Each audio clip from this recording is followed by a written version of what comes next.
Welcome into the Sources Say podcast, your go-to Kentucky basketball podcast on the KSR Podcast Network.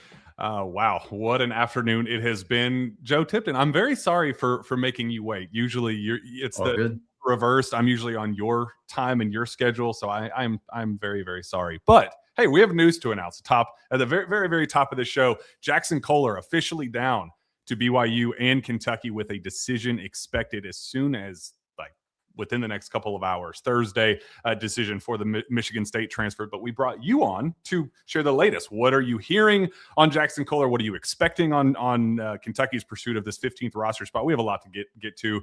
We've been very excited to get you on eventually. And now's your time to shine, Joe. Yeah, happy to be here, man. It's a little unfortunate I had to invite myself, but nonetheless, it takes a whole lot to be on the Sources Say podcast with Jack Pilgrim. But I'm happy to be here, man. Happy to chop it up.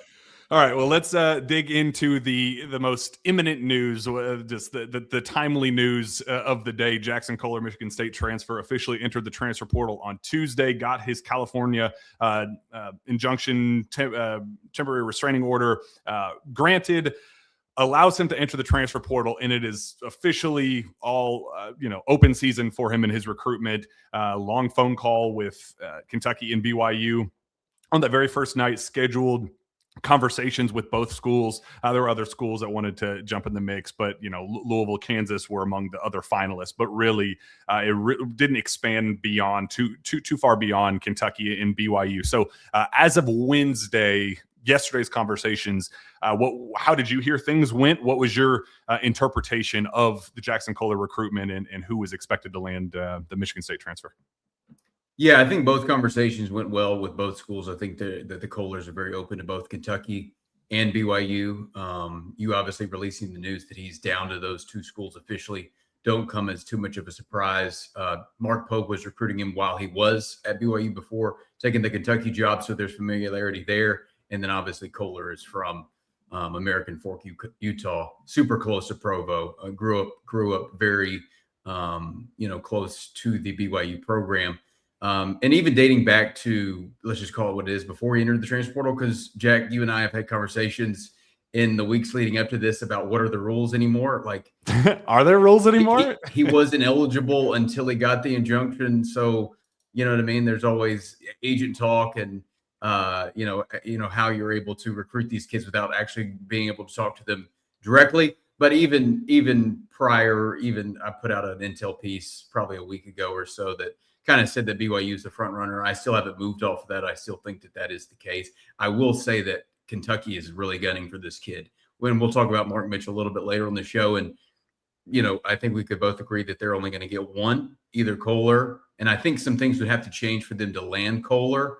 I personally would be surprised if Kohler lands at Kentucky.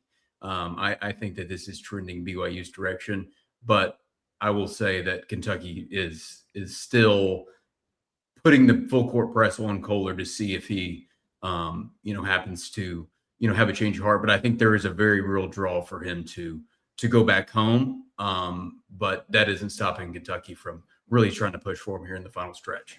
And I would say the reason why you were comfortable putting out an intel piece suggesting that the BYU is the likely landing spot and that there has been so much BYU buzz over the last several weeks before he was even in the portal is just the understanding that there is the desperation factor on BYU side. They need front court help. They need a star in the front court, and they have angled for, to bring home their native son as soon as possible, at whatever cost. Like you name it, we're gonna pull some strings and make this happen for you. So there've been some money conversations of the purse strings being tightened a little bit over in Provo of just hey, we spent X number of dollars on AJ DeBonta, and we know last year's roster and how much it cost, and we know how that season ended, and that there was some kind of pushback internally with those donors of like, hey, it's not going to be a blank check every single year. Like we need some return on investment here. but it's a totally different conversation when it's one of their own. Whenever you have an LDS kid from 15 growing up 15 minutes away from Provo, same thing with Colin Chandler when that number got out there of how much they were willing to pay to lure him away from Mark Pope in Kentucky to bring him to Provo. There's just something different about, it's easier to convince donors out there like, hey, it's one of our own. Let's just throw in a couple extra bucks here to close a deal on one of our own. So that is definitely, they have been working and angling this one for weeks and weeks and weeks, and trying to really leaning hard into the gray area to say like, hey, whenever the time does come for him to be officially available, we're going to be at the front of the line to make sure that happens. So the desperation is on their side, but I do want to stress that Kentucky, it's been a lot of order of operations with Kentucky and how they've been operating, that Mark Mitchell, people assume that when they heard that, a 2.5 hour Zoom meeting with Jaxon Kohler on Wednesday, oh, that must mean that they feel it's some type of way about Mark Mitchell and how that's unfolding. There's really no correlation whatsoever. It's the same reason why they're willing to have Zoom conversations with Cade Tyson from Minnesota and, Keyshawn Hall of Auburn. They have to attack whatever is in front of them. Whoever is available and legally contactable at that given moment, they're going to, cross their T's and dot their I's and ensure that they're going to have their options ready for them whenever it is time to strike. So they were going to do, no matter what, they were going to have a conversation with Jaxon Kohler. They've loved Jaxon Kohler forever. And I want to get your insight on just kind of the 4 years ago, the backstory on his original high school recruitment and your understanding of Mark Pope tried to keep him in Provo, 4 years ago, ended up turning that down to go to Michigan State. What led to that, but, the longstanding history between Mark Pope and the Kohlers? Yes, as I mentioned kind of at the beginning, and you just brought up Mark Pope while he was at BYU, recruited Kohler, had him on an official visit. But my understanding, and according to sources, is that Pope basically told him he would rather recruit him out of the transfer portal. And now he is here recruiting him out of the transfer portal. But at the same time, I do think that Jaxon never forgot that and almost took offense to that. Like, okay, if you don't want me now, then I understand you might want me out of the portal. But I think that he was very much so interested in BYU while Pope was there, and that, they were heavily in the mix before he decided to obviously go to Michigan State for all 4 seasons and graduating there, and now looks to make a 5th-year return. But I do think that is something that stuck with them, and then in a way has worked against Pope because of those his choice of words.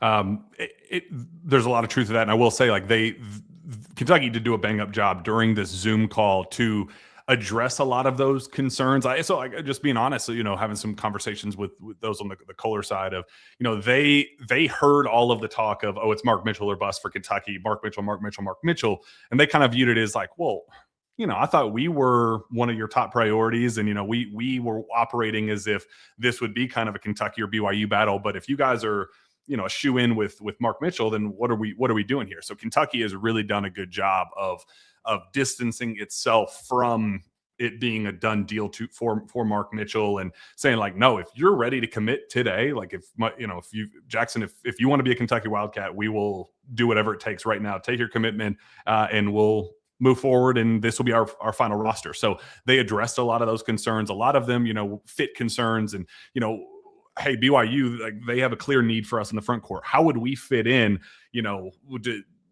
Would he play alongside Malachi Moreno? Would he be kind of complimentary big as a backup to Malachi? Like, how would he work alongside Milan Momcilovic? Is Milan going to be your locked in 3? Are we going to go 3-4-5 with the M&Ms? So or if it ends up being Mark Mitchell, but if not, like, is there a fit for Jaxon Kohler to fit between Milan and Malachi? So a lot of those types of questions that I do think Kentucky did a really good job of answering them, but will it be enough here as we approach the finish line? Because I do believe that we could have a decision as soon as the next hour or two.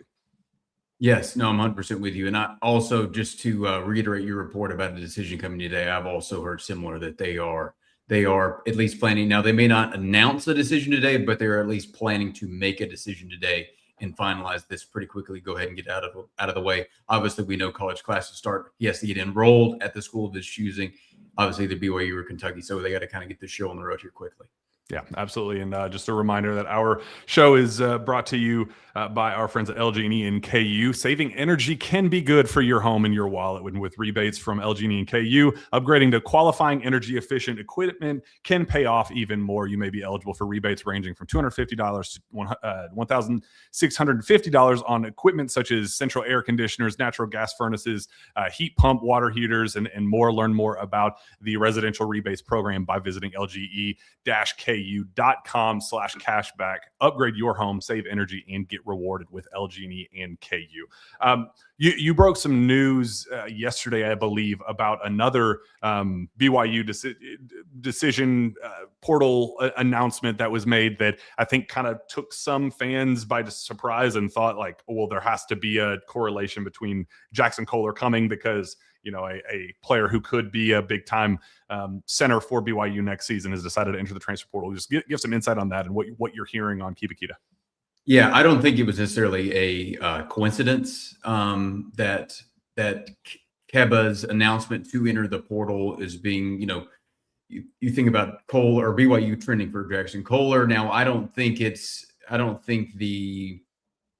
Keba Keita and his camp are necessarily under the impression that Kohler is coming to BYU and that is why they leave. But I'm sure to some degree they know Keita knows of BYU's very strong involvement with Kohler, and they probably just want to keep their options open as they, I don't think it's a foregone conclusion that he's not coming back to BYU. That is Keita, and he's going to, continue to consider a return to BYU, but just to open up his options in case Kohler does actually decide to return.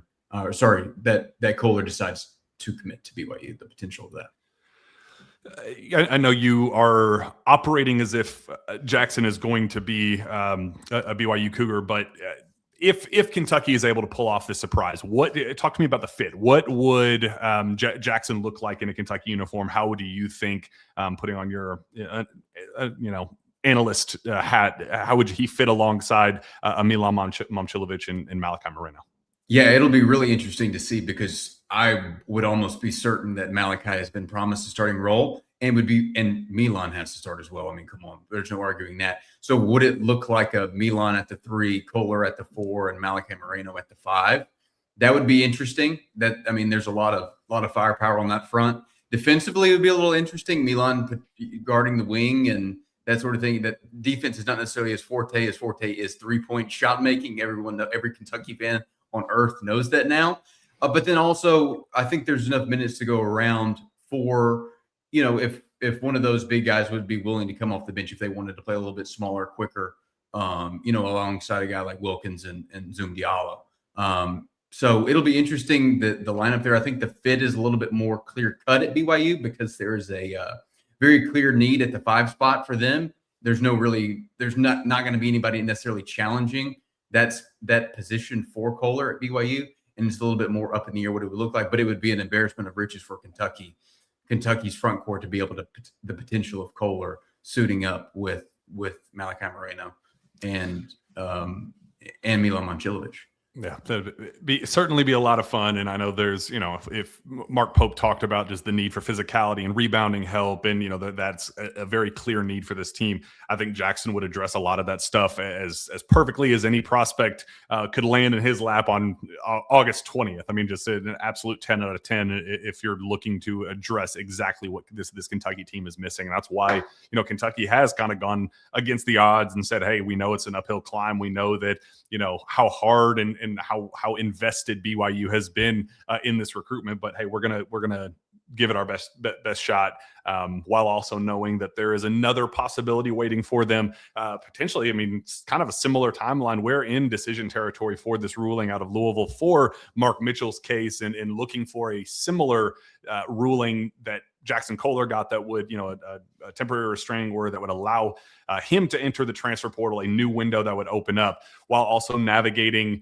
the start of the fall semester. Classes start for Kentucky on Monday. So, I mean, the window is unbelievably tight. The judge said last Friday that a decision had to be made. A ruling was going to be made by this Friday going into the weekend. He wanted a ruling to be finalized. So we are in that territory. Final documentation, additional arguments were submitted by Tuesday. So here we are, Wednesday, Thursday, Friday. At any point, we could get a final decision from Judge Brian Edwards there. So I will say Kentucky has not been able to have any legal conversation, direct contact with anybody on Mark Mitchell's side. It would be tampering, and they have known that. They've gone kind of above and beyond to stress, like, hey, I know no matter what other schools are doing, we want it known that that's not something that we're comfortable with. But as soon as any available prospect that we would be interested in would become available, we are ready to pounce on that opportunity. And sources tell KSR that Mark Mitchell is absolutely positively one of those guys. So what are you hearing on Mark Mitchell? What are you expecting with this ruling in the next 48 hours or so, 24 hours, I guess, at this point? And are you expecting, if Kentucky misses on Jaxon Kohler, that Mark Mitchell will be a Kentucky Wildcat? Yeah, I would expect a positive ruling. Like, obviously, I don't have any insight, inside baseball, so to speak, on the, in the courts. I feel like you have to be a legal expert nowadays. I feel like I need to go to law school and get a degree to be able to discuss some of this. But I think I have a decent understanding of it all. But all of the other states have either gotten a temporary restraining order or an injunction to give those athletes, those plaintiffs involved in these cases, eligibility, at least for now. Obviously we have a ways to go before the season starts, but hopefully, at least for these players and the schools involved, they're able to keep that eligibility. But just like I said, the other states, Georgia, Tennessee, Ohio, Texas, they've all been able to get that temporary restraining order. Obviously, we know the NCAA is going to try to appeal those and kind of see what happens long term there. But I would expect for Mark Mitchell to become eligible, enter the transfer portal, and officially Kentucky can make contact. For the record, I have not heard any other school mentioned with Mark Mitchell outside of. I do think that Missouri is exploring the potential of him coming back to Como, and what that would look like as their roster is currently full. They would have to move some things around, so to speak. But I think it would basically be a decision between going back to Mizzou. But it does seem like the action that has been taken on the Mitchell side, going to court in order to enter the transfer portal, shows you how interested they are in a potential school like Kentucky. And I know people have been obsessing over the court, filing a lawsuit in Louisville, and that somehow has a connection to, Kentucky, and that it means that because he filed in Louisville that he has to play in Kentucky. That's not necessarily the case. He can, it's no different than Jaxon being in the California injunction and getting that TRO and then playing at BYU or Kentucky. He can play wherever he wants, but it does create some loopholes and open up some doors if he were to play at Kentucky to help kind of combat some of the ghost transfer rules and things like that. Kentucky can be a little bit more hands-on with this. If it's not a smoking gun that he has to play in Kentucky, but it helps Kentucky's chances, and it just keeps them within arm's reach. So I don't want there to be an assumption that it's a guaranteed locked in. There is a reason that he is a second team All SEC talent, and everybody in college basketball will want him. But I do think that on Mitchell's side, his value speaks for itself. He's going to want a pretty penny. Very few schools in college basketball can afford a talent. And in fact, if Jaxon Kohler didn't have the BYU home Provo, LDS connection there, what would Jaxon Kohler receive on the open market? I know the money that he may be getting from BYU if he were to commit there isn't as much as that he could get elsewhere with no ties, and this were just a traditional recruitment. So that like it definitely helps BYU in that case. But with a traditional recruitment like Mark Mitchell, it's going to cost a pretty penny to be able to do that. And Kentucky is among the very, very, very few schools that can afford a player of Mark Mitchell's caliber. So I think that is absolutely helping Kentucky, and that's why you don't hear a lot of other schools jump in the mix. Although they like the talent, they know that what Kentucky is able to offer at this stage is not something that they're able to compete with. Yeah, and I'm glad you brought up the point about, the fun fact that Mark Mitchell is filing a lawsuit in the state of Kentucky, specifically in the city of Louisville. And that is, the rules are for a court filing, he had to have played in that state at some point in his college career. And obviously, while he was at Duke, a lot of people don't remember that because he's been at Mizzou the past few years, and he had a breakout at Mizzou rather than more of a rotational player at Duke. So he played against Louisville while he was in the ACC with Duke, and then he's played against Kentucky, obviously, when he was at Missouri. But also, part of me was wondering today, I was out for a walk, and I was like, I wonder if it is a strategic move. Like, I understand like he doesn't necessarily have to go to Kentucky, but at the same time, it does appear that the University of Kentucky is an interested party in Mitchell's recruitment once he's officially in the portal, and maybe hoping that gives a favorable decision from the judge. We have seen that. I'm not, trying to make an accusation, but it's also like it very well could be a strategic move because you just kind of put two and two together, and it would align, even if it was that. In terms of what's next, what are the other backup options for Kentucky? Keyshawn Hall is probably the biggest name talent that's left on the board. I know Cade Tyson put up ridiculous numbers at Minnesota, and that's one that fans, yes, his North Carolina season did not go as planned, but dating back to his days at Belmont, like Kentucky fans have always kind of had this fascination of, Cade Tyson and knowing his fit potentially in a Mark Pope offense, yada, yada, yada. So my understanding is that Kentucky is not seriously pursuing anything right now outside of these two heavy hitters. They have a 1A, 1B, Jaxon Kohler, Mark Mitchell, and they will have to be told no by the courts or Mitchell himself by officially entering the transfer portal before figuring out what the next options are. So I know that there's some fans that are just saying like, well, let's just take Keyshawn Hall right now. Don't worry about, he's eligible right now because he, with Colorado, and he entered back in April. So that he could play. Just go take Keyshawn Hall, or, Cade Tyson's right there. He averaged 19 points a game and shot the crap out of the basketball in Minnesota. Just go take that guy.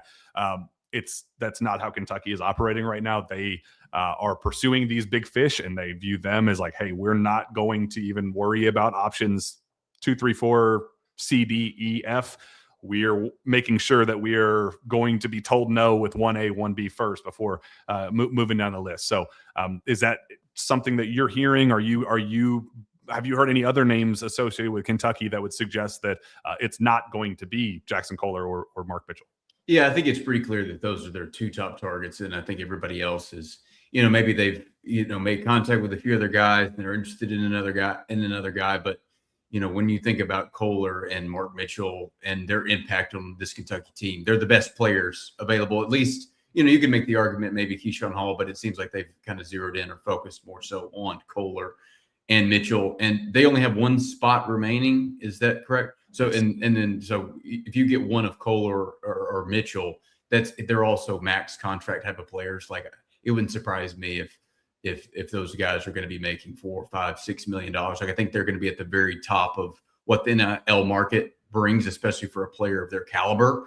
So I think, I think the odds are relatively low that they don't land Mitchell. It feels like the momentum has always been in Kentucky's favor for Mitchell. So then, I think they'll call it quits if they are indeed able to land Mark Mitchell. And if not, then maybe we can hop back on and talk about some of the other options that they would have.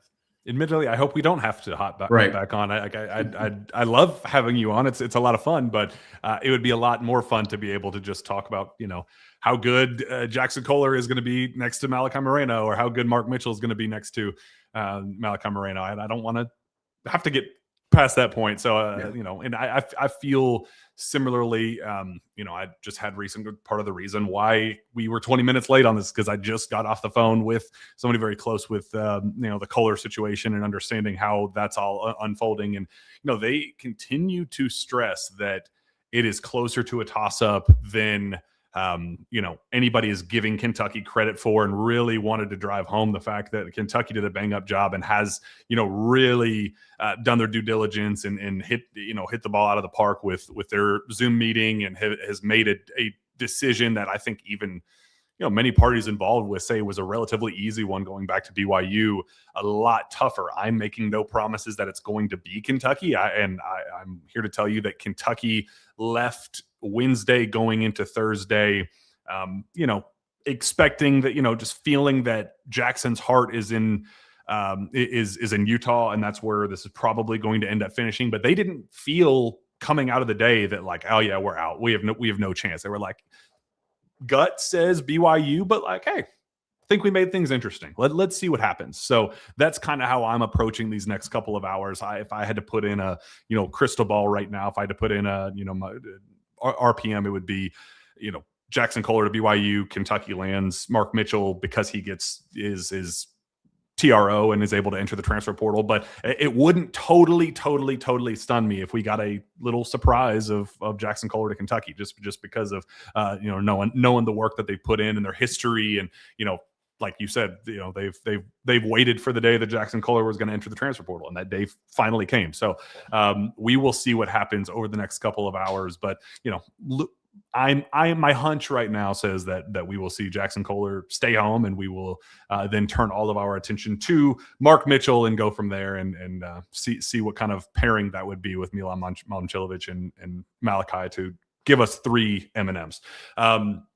Transitioning out of those two and the 5-for-5 and all of that stuff, your expertise is you know, high school recruiting as well, and getting the scoop on the latest with all of Kentucky's top targets in 27 and beyond. So so much pushback on, you know, Kentucky fans' side of, you know, Ryan Hampton, good player, but we need, you know, need more juice. Let's keep the momentum rolling. Coach Pope, can he get the job done with high school recruiting, and who is he going to be able to reel in?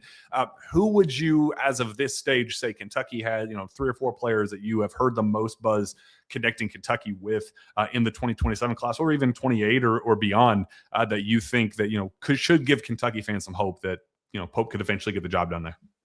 Yeah, if I'm a Kentucky fan, at least I think the top 2 players that I would be watching the most are CJ Rosser and Reese Alston. I feel like CJ was one of the earliest priorities for Mark Pope, but I think he reported he went fishing with him. It's very clear that to be able to do that with a recruit, like, you don't see that very often. I actually like that unique approach to it, to be able to, you know, join Rosser and doing an activity and a hobby that he really enjoys, and being able to have that bonding moment with Pope, and be able to not necessarily talk, you know, business or the traditional recruiting spiel, but more so just kind of get to know somebody as a person. I think that's the perfect opportunity to do it when Rosser's kind of in his, you know, fun and safe space, so to speak. So I think Rosser's one. I know North Carolina is really gunning for him hard. He is a native of Rocky Mount, North Carolina, and they're a very strong contender for him as well. And then Reese Alston, a little bit more of a new one. I feel like, you know, I think Kentucky really liked Beckham Black early on, and I still feel like they're you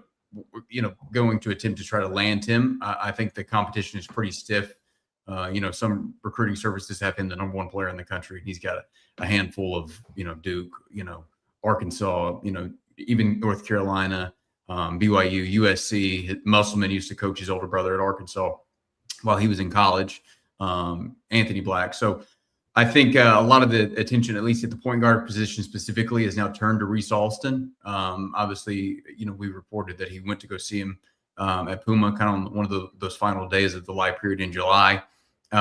It's funny, I don't know how, but Kentucky always seems to be involved in rivalry recruiting battles. So Alston's one of his other main contenders is Louisville. We're talking about Kohler and BYU. I feel like that's like somewhat of a rivalry now, because that was Pope's previous coaching stop. But I think those are probably the 2 guys, at least right now. I wouldn't say that Kentucky leads for either of those, but I think those are the guys that they're strongly in the mix with, and that they would have a really good shot. It's still so early on. It's August 20th. A lot of these guys may not decide until October, November, even sometimes past that, at least for these high-level guys. But I think those are two that I would probably keep an eye on, at least at this stage.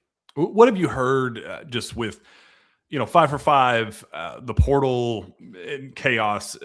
How are a lot of these high schoolers operating, going into their, are they wanting to strike while the iron is hot with these decisions? Like, have you heard a lot of rumored commitment dates for the early signing period? Like, hey, let's get this over with for September, October, early November for this early signing period? Or have you heard a lot of, hey, we really need to see the dust settle on these portal decisions? Who's coming back with 5-for-5? Will there be roster spots at the school that I'm committing to? How are a lot of these kids operating as they move forward with the decisions? Yeah, it really depends on the caliber of player. If you're talking about a top 5 player in the class, you kind of even stretching it once you get beyond the top 10. Those guys, those 5-star level guys, are always going to have at least a certain amount of leverage. Although we have seen even certain schools back out of recruitments for 5-star recruits, even as late as this month and last month, just because of the whole reason of 5-for-5. They're going to be able to bring back certain star players, or at least expected to, for a 5th season of college basketball. But those guys ranked in the 40s and the 50s. We've already seen a handful of guys come off the board earlier than we have seen in recent years. And I think a lot of players, they see the recruitment start to change. Everything's really hot and heavy in July or June. Once the portal dies down for a lot of these teams, they look towards the 2027 class and go ahead and solidify what that team would look like and go ahead and get commitments from players. And, there's been several occasions that I've already heard of at least players committing now, of those in that top 40, top 50-ish range. Depending on the player, every situation is different, but they'll go ahead and get what they have then because they want to solidify a spot, because if they wait too long, that spot will be gone. And we haven't even begun to see a lot of the dominoes, because we know schools all over the country, they're going to recruit, 2 or 3 players in each position. They might be recruiting 10 total players and really honing in on 3 to 4. And then once that spot's taken, your list of 8 pretty quickly shrinks to 3 in a matter of a couple weeks, and maybe even shorter than that. So I think every program has a different approach and every player has a different approach. But if you're not a 5-star level recruit, then I would suggest, if you know where you want to go, you better go ahead and make that decision quickly. In terms of 28 guys, I'm going through this list of offers extended by Kentucky. Benji, Liam Midakaro, Jan Kamagate. I know he's going to end up, reclassing to 27, but still have to include him. Evan Willis, Bamba Toure, Eric Dampier Jr., Brady Pettigrew, and DJ Okoth. Any of those names jump out at you among, like, hey, there's an avenue there for Kentucky to jump in? I know, Kentucky's been on Benji pretty hard. There's the Canadian connection there with Liam. I feel like it'll be an uphill battle with Jan. Mark Pope played against Eric Dampier Sr., so I think I've talked to Dampier Sr. a little bit about that, so I know there's a connection there. But anything about that list that jumps out at you?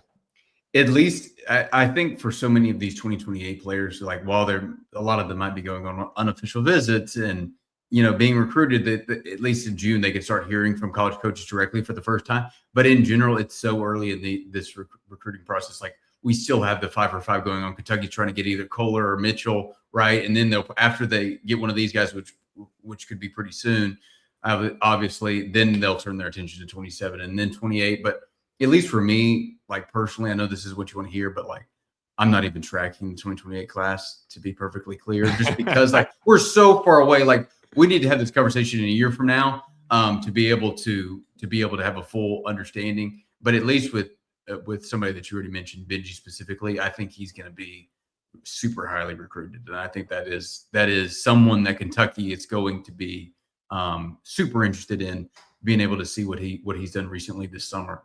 He's kind of one that jumps out to me, at least, that I would target if I was UK. Well, if you're not paying attention to 28, wait till I ask you about 2029.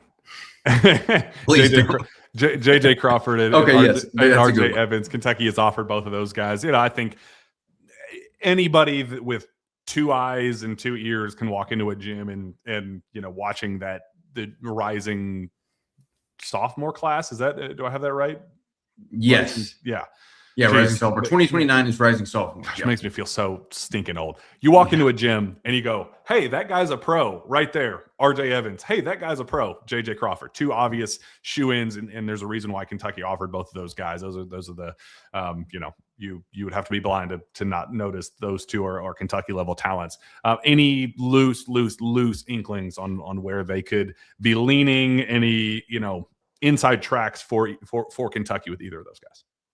Well, the first thing that comes to mind, at least for JJ Crawford, is obviously if you haven't reported pretty in-depthly about his father, Jamal Crawford, obviously a former NBA player, was in the mix for the Kentucky assistant opening, and he obviously decided not to take any jobs. I even saw on social media recently that he was offered some NBA jobs as well. So you think about that connection, and if Kentucky maybe maybe they do hire him one day as an assistant coach, and what that would look like. I mean, if JJ Crawford doesn't play for Kentucky, if his dad is on the staff, then that would be shocking, because we have seen multiple times players or sons tend to follow their fathers and where they're at, just because we don't even have to go in depth on that. It's just pretty clear. But with JJ, I think a school like Michigan before Dusty left was one to watch closely. He was watching Carolina as well. I think he will have every offer in the book. But once again, we're talking about class of 2029, Jack. But it will be interesting to see what transpires with his recruitment and even the option of what things look like for Jamal, where he's employed come the year 2029. That's why you get paid the big bucks. You gotta go outside your comfort zone a little bit and dig into 2029s, even though you're you have bigger fish to fry right now. But that's why you're the best in the business. I don't think, and we'll start wrapping this thing up. I know I only asked 30 minutes of you, and we've already gone way too long. The reputation that Kentucky has had in the high school ranks, just with Pope for forever. We wrote an extensive article about just kind of the reputation and how people perceived this program and recruiting operation under Pope.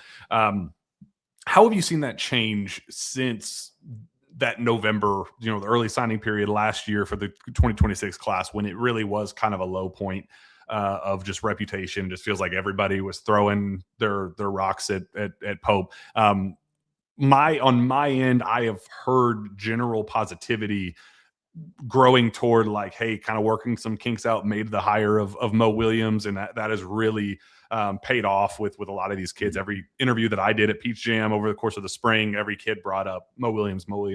So what have you heard in your conversations talking to a lot of these kids and these programs and high schools, AAU programs, just about the Kentucky program and the perception of Mark Pope as a high school recruiter? Yeah, I think it is. There has been a positive uptick in recent months. I think it feels like that Milan's commitment was kind of what spearheaded that, and then following up very shortly after Ryan Hampton's commitment. I think that gave them a lot of positive momentum on the recruiting trail for those recruits to be able to, those other players considering Kentucky, to be able to see those guys pick UK. And I think Mo Williams was also an incredibly positive addition to the coaching staff. Like you mentioned, players always mention him and his ability to relate to the players and, his recruiting chops on the trail as well. I think that is also something that has given Kentucky, I guess, a little bit more pep in their step. There's just more optimism around the Kentucky program. It feels like, at least from my purview, I'm not in it as much as you are every day, but even from an outside perspective, which I think is a positive sign, a guy from Alabama, here on a Kentucky podcast, here on Sources Say, being able to notice that, that positive spirit that's kind of around UK right now, at least when it relates to recruiting. We'll wrap up with Ryan Hampton. I didn't get a chance to ask you about him. What led to his commitment? That was kind of just came out of the blue. I know Kentucky had done a lot of legwork there, got him on campus, and that was obviously a massive thing. But for him to go from target to on campus to not even leaving without pulling the trigger on a commitment, how did that happen and as quickly as it did? And just your thoughts on Ryan Hampton as a basketball player and what Kentucky is getting out of him. Yeah, I think Ryan Hampton's recruitment was kind of sped up because I think initially he was obviously considering a reclass. So he was already getting on campus at schools like NC State, LSU. When Will Wade left for NC State to go to LSU, they were kind of the other main contender for him. And then obviously Kentucky, I think he also had, schools like SMU, Ole Miss, Nebraska also recruiting him for a period of time as well. So I think a lot of it was that they wanted to go ahead and get a decision out of the way pretty quickly in case he did decide to reclass. Obviously, we know now that it is highly likely that he will remain in 2027, and be a Wildcat next year. But I think the biggest thing for him is they were just completely blown away on the visit to Kentucky, that they felt like they didn't need to see any other schools. They didn't need to, go through the recruitment process anymore. The visit went so well that they were like, ready. Hey, we're ready to call it. We know where we want to go. We're not going to waste anybody else's time. We're going to go ahead and kind of solidify a decision. And then with Ryan and how he's played this summer, he initially started off on a different team, Live On. They weren't necessarily getting the wins that they wanted. So he decided to move over to Knight Riders. This is obviously on the Nike YBL circuit, and then just had a lot more success. I think, obviously, maybe when you're losing games, you're not necessarily playing up to the speed that you want, and those sort of things. So I think him switching over, they made it to the semifinals of the Peach Jam Championship, and then Ryan was able to, he played for a better overall team, and he wasn't necessarily the featured guy like he was on Live On. Not to say that he was necessarily a complimentary piece, but he was able just to play with a more well-rounded group of guys. Gabe Naismith, who was a top 25 level guy who reclassified, headed to Vanderbilt. A guy like Louis Uwo, one of the top arguably the best shot blocker and a top 5, top 10 level prospect in 27 Stud as well. Yes, he's incredible. So I think that it had a lot to do with the success of him. But what Kentucky is getting in Ryan Hampton is like an absolute bucket getter. Like he loves to get shots up. I want him to be a little bit more efficient in that capacity. His shooting splits weren't necessarily what you would want, but just in terms of him as a player, he is absolutely wired to score and just go out and get you buckets. Great size. It's 6'6", I would say, long, pretty athletic as well. And I think he's just a good high character kid also. So I'm really excited to see what his senior season looks like. And then, moving forward once he gets to UK. Joseph, absolute blast, man. You crushed it, and I'm sorry it took so long, man. This You're out there breaking news. I get it, but getting you on the show, and you're such a big time superstar celebrity. Like I don't know how you would ever make time for little people like me. So I wasn't expecting waiting. You have an open invite if you want to. We'll make a make believe show for you. Just random Thursday at 10 a.m. If you just say, hey, I got something to say, we'll create a show for you. You deserve it. No, appreciate you having me on, man. It was fun. We'll have to do it again soon. Let fans know where they can find your work.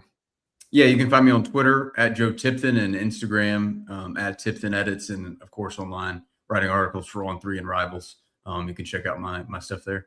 You can find me on Twitter as well at Jack Pilgrim KSR. Go to KSR Plus. We got a banger deal right now. 75% off. It's the fall camp sale. Obviously, all the attention's on college football season, but we're the basketball guys. We're excited about, when else can we be talking about adding superstars on August 20th, and be able to subscribe for us. So make sure you go subscribe over there, KSR Plus. Read all of the latest intel.